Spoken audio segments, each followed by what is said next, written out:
खरातला दिलेल्या पाण्याच्या जोडणीवरून शिवसेनेच्या शीतल म्हात्रेंनी आरोप केलेला आहे। मातोश्रीवरील मॅडमच्या आग्रहाखातर खरातला पाणी जोडणी देण्यात आल्याचा दावा म्हात्रेंनी केलाय। ताज का राज फुटला तर यांच्या तोंडचं पाणी पळेल असे शीतल म्हात्रे यांनी म्हटलंय। तर शिवसेनेच्या नेत्या शीतल म्हात्रे यांनी मोठा आरोप केलेला आहे। मातोश्रीवरील मॅडमच्या आग्रहाखातर खरातला पाणी जोडणी देण्यात आल्याचा दावा शीतल म्हात्रेंनी केलेला आहे। त्यासोबतच ताज का राज फुटला तर यांच्या तोंडचं पाणीही पळेल असा दावा शीतल म्हात्रेंनी केलेला आहे।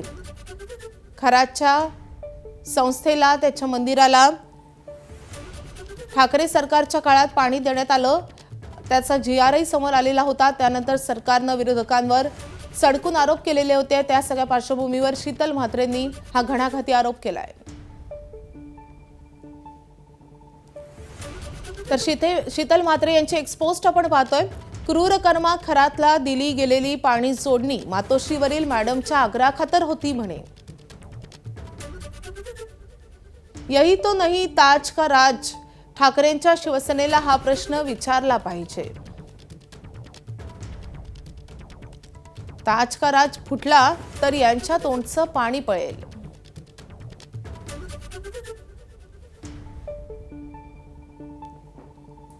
तर शिवसेनेच्या शीतल म्हात्रेंनी हा आरोप केलेला आहे। खरातला ठाकरे सरकारच्या काळात पाणी देण्यात आलेलं होतं, आता तो जीआर मागे घेण्याचे आदेशही देण्यात आलेले आहेत। त्यानंतर शीतल म्हात्रेंनी हा मोठा आरोप केलेला आहे। ठाकरेंच्या शिवसेनेच्या नेत्या सुषमा अंधारे सध्या आपल्या सोबत आहेत। अंधारे जी, स्वागत आहे तुमचं एबीपी माझावर। शीतल म्हात्रेंनी मोठा आरोप केलेला आहे। त्यांचं असं म्हणणं आहे की मातोश्रीवरील मॅडमच्या आग्रहाखातर खरातला पाणी जोडणी देण्यात आलेली आहे। या आरोपावर तुमचं काय म्हणणं आहे? या आरोपावर आपण बिचाऱ्यांची किती केविलवारी धडपड आहे म्हणून फक्त हसावं। पण अडचण अशी आहे की आता साधारण 12-15 एप्रिलला विधान परिषदांच्या जागा आहेत आणि आधी ज्या पद्धतीने नीलम गोरे असतील किंवा म्हात्रे असतील यांचा सेल्फ गोल करत एका अत्यंत चौथ्या फळीतल्या महिलेने त्यांच्यावर मात केलेली आहे, ते बघता आम्ही कसे शिंदेसाठी लढू शकतो, आम्हीच कसे शिंदेचे सगळ्यात मोठे भाट आहोत हे दाखवण्याची धडपड सभागृहामध्ये नीलम गोरेंनी केली आणि सभागृहाच्या बाहेर म्हात्रे करत आहेत। त्यामुळे त्यांनी ह्या सगळ्या धडपडी केल्या पाहिजेत। पण त्याच्यावरती काही फार मला असं वाटत नाही की म्हात्रेंना मी सिरियस घ्यावं आणि म्हात्रेंवर काही फार बोलावं। धन्यवाद सुषमाताई तुमच्या या प्रतिक्रियेसाठी।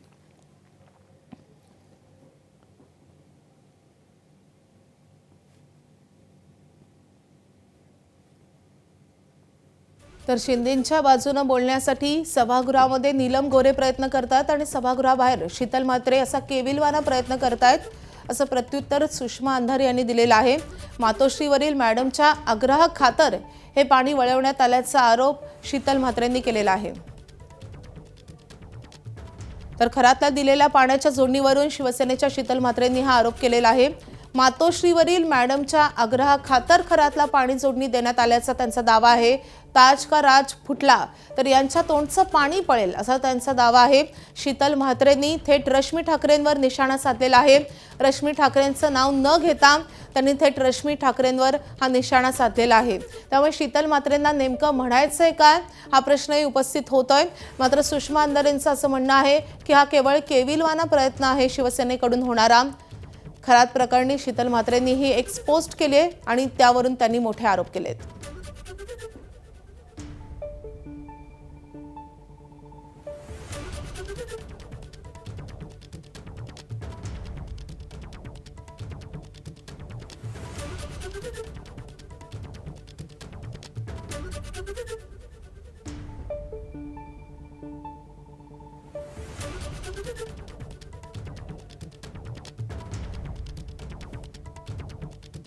वळूयात पुढच्या मोठ्या बातमीकडे। रुपाली चाकणकर यांच्या महिला आयोगाच्या अध्यक्षपदाचा राजीनामा झाल्यानंतर पक्षाच्या महिला अध्यक्षपदाचा राजीनामा अजून झालेला नाहीये। मात्र आता हा राजीनामा घेण्यासाठी दबाव वाढू लागलाय। पक्षाची मंगळवारी बैठक पार पडली आहे आणि त्यात निम्म्याहून अधिक आमदारांसह नेत्यांनी राजीनाम्याची मागणी केली आहे। पक्षाची बदनामी रोखण्यासाठी चाकणकरांचा राजीनामा घेणे योग्य राहील अशी भूमिका आमदारांनी राष्ट्रीय अध्यक्ष सुनेत्रा पवारांकडे मांडल्याचं समजतंय। तर रुपाली चाकणकर यांचा महिला प्रदेशाध्यक्ष पदाचाही राजीनामा होणार का हे पाहणं महत्त्वाचं असणार आहे।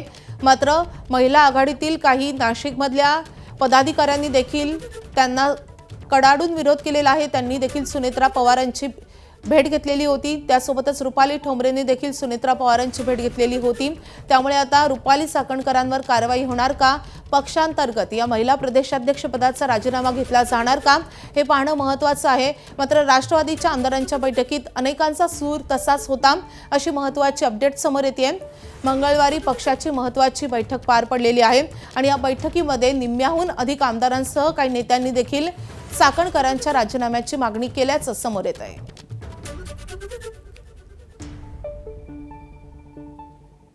तर भोंदू अशोक खरात विरोधात नाशिकच्या सरकारवाडा पोलीस ठाण्यात 8वा गुन्हा दाखल झालाय। मात्र हा गुन्हा कुठल्या स्त्रीनं नाही तर एका पुरुष व्यावसायिकानं दाखल केलाय। मरणाची भीती दाखवत पुण्यातील बांधकाम व्यावसायिक राजेंद्र जासूद यांना खरातनं कोट्यवधी रुपयांचा गंडा घातलाय। विशेष म्हणजे वावी पोलीस ठाण्यात खरातनं राजेंद्र जासूद, दिनेश परब यांच्या विरोधात खंडणीचा गुन्हा दाखल केला होता। लॉजिस्टिक्सचा व्यवसाय करण्यासाठी जासूद हे ज्योतिष सल्ला घेण्याच्या निमित्तानं खरातच्या जाळ्यात अडकले आणि त्यानंतर अवतार पूजा करण्यासाठी खरातनं त्यांना अक्षरशः लुबाडले। त्यांच्याकडून महागडी मर्सिडीज गाडी उकळली आहे। जासूद यांच्याच खर्चानं 1-2 नाही तर तब्बल 21 देशही खरात फिरून आलाय। गुरुसेवेचं आणि मृत्यूचं भय दाखवत अमेरिकेत त्यानं उपचारही करून घेतलेत। मिरगावातलं फार्म हाऊसही व्यावसायिक जासूद यांच्या खर्चानंच त्यानं उभारलंय। त्यातल्या फर्निचरसाठीही त्यानं जासूद यांच्याकडून मोठ्या संख्येनं पैसे उकळले।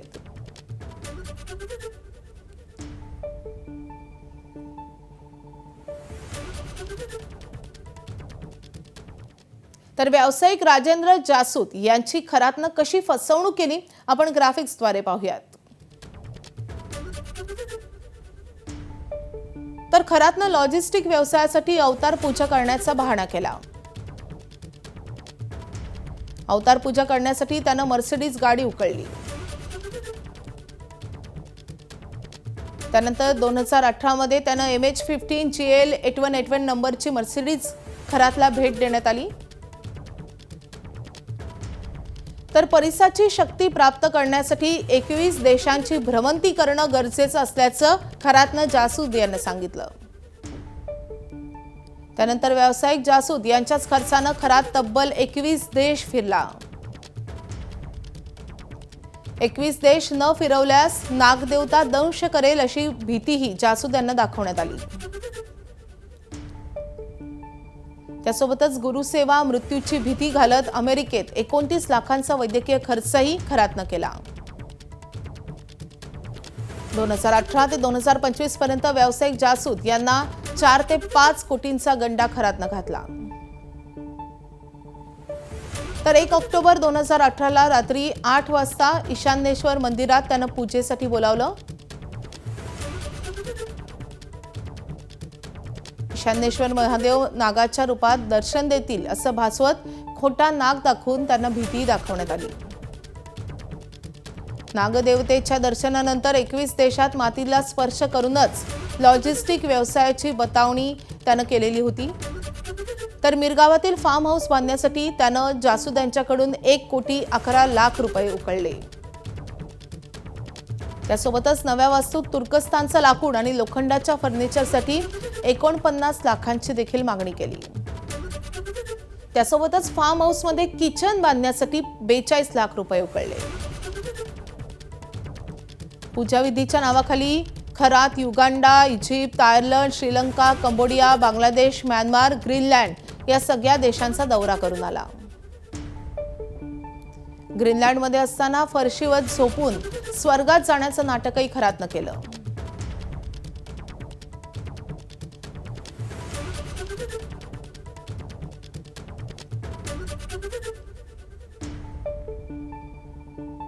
स्वतःला अंकशास्त्राचा ज्योतिषी म्हणवणारा भोंदू अशोक खरात खरं तर गणित विषयात 28 गुण मिळाल्यानं नापास झाला होता.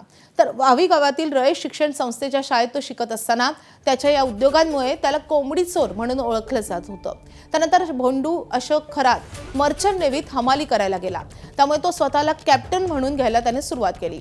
मात्र त्याचं खरं रूप उघड झालं आणि सर्वांनाच त्याची किळस वाटायला लागली.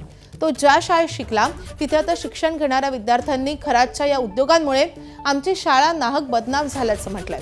तर त्याला या परिसरात कोंबडी चोर म्हणून ओळखलं जात असताना देखील एवढे मोठे मोठे नेते त्याला कसे भुलत गेले याबद्दल या विद्यार्थ्यांनी आश्चर्यही व्यक्त केले. सर्वांनी वैज्ञानिक दृष्टिकोन अंगीकारावा अशी अपेक्षा या शाळेतील विद्यार्थ्यांनी व्यक्त केली आहे. सिन्नर तालुक्याच्या वावी गावातील रयत शिक्षण संस्थेची ही शाळा 1957 साली ही शाळा स्थापन झाली आणि तेव्हापासून या शाळेमध्ये 10वी मध्ये म्हणजे त्यावेळेच्या मॅट्रिकमध्ये जो विद्यार्थी या केंद्रावरती पहिला आला, प्रथम क्रमांक ज्यांनी पटकावला, त्या विद्यार्थ्यांची नावं या बोर्डवरती आपल्याला पाहायला मिळतात. 1983 साली जो विद्यार्थी इथे पहिला आला त्याचं नाव आहे घंगाळे PS. मात्र ही शाळा इतकी सुंदर संस्था ज्या शाळेला लाभली आहे ती रयत शिक्षण संस्था, ही शाळा या हुशार विद्यार्थ्यांमुळे ओळखली जात नाहीये, तर ओळखली जाते आहे नको त्या ओळखीमुळे, अर्थात अशोक खरातमुळे. आणि जो अशोक खरात जगासमोर स्वतःला कॅप्टन म्हणून घेत होता, तो अशोक खरात या शाळेचा एक नापास विद्यार्थी आहे. अशोक खरात जिथे शिकला ती ही शाळा असं म्हणून जे ओळखलं जात आहे ते हे दुर्दैव आहे. नक्कीच हे खरं तर खूपच दुर्दैव आहे. अशोक खरात यांच्यामुळे आमच्या गावाचं नाव देखील हे खराब होत चाललेलं आहे. खऱ्या अर्थाने ते तर राहणार त्यांचं मिरगाव आहे, परंतु आमच्या देखील गावाचं नाव त्यामध्ये खराब होत आहे. त्यांनी अशी जी भंगार लाजिरवाणी गोष्ट अशी केली की समाजापुढं काय मांडावी हे बोलणं सुद्धा या बाईटवर आम्हाला बोलू का नको असं झालेलं आहे.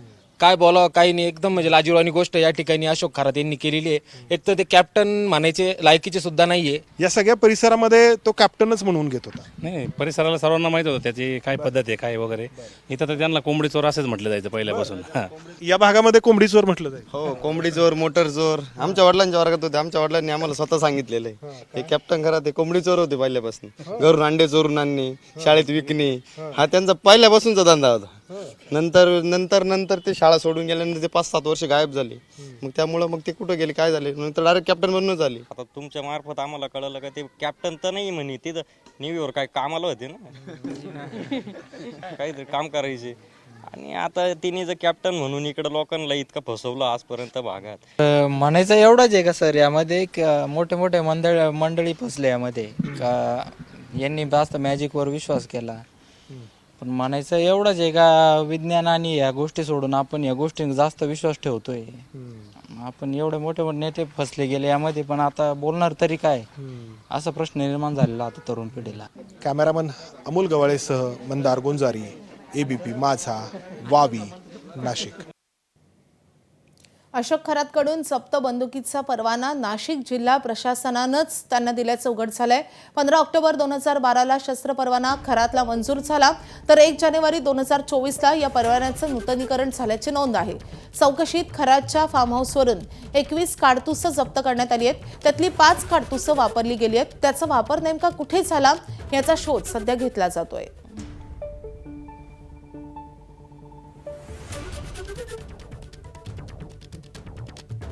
तर खरातवर आतापर्यंत दाखल झालेल्या सर्व गुन्ह्यांचा तपास SIT करणार आहे. अशोक खरातवर नाशिक पोलिसात 8 गुन्हे, शिर्डी आणि वावीमध्ये 1 गुन्हा दाखल आहे. SITनं काल रात्री नाशिक क्राईम ब्रांचकडून DVR, CCTV, लॅपटॉप, कागदपत्रे यासह सर्व मुद्देमाल जप्त केलेला आहे. या सर्व प्रकरणाचा एकत्रित तपास आता केला जाणार आहे. शिर्डी पोलिसात अशोक खरातच्या ऑफिस बॉयच्या विरोधात गुन्हा दाखल आहे. हे सर्व गुन्हे एकमेकांशी संलग्न असल्यानं सर्व गुन्ह्यांचा एकत्रित तपास SIT करणार आहे.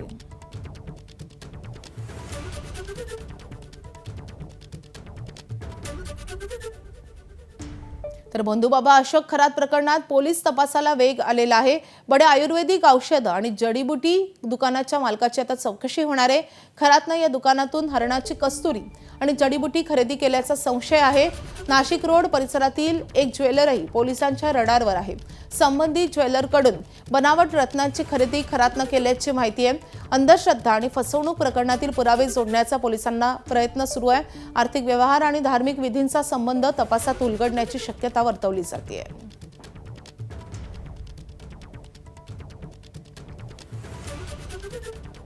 तर अशोक खरातच्या शिवनिका संस्थेची बँक खाती आता सील करण्यात आलेली आहेत. आर्थिक व्यवहारांचाही तपास सुरू झालाय. विशेष तपास पथकाकडून मालमत्तेची माहिती मागवण्यात आली आहे. खरातच्या कुटुंबियांच्या नावावर असलेल्या जमिनी, घरं, दुकानांचीही चौकशी सुरू आहे.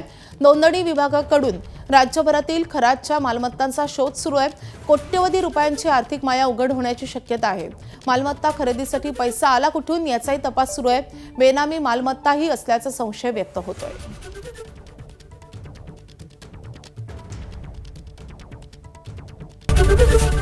एबीपी माझा, उघडा डोळे बघा नीट.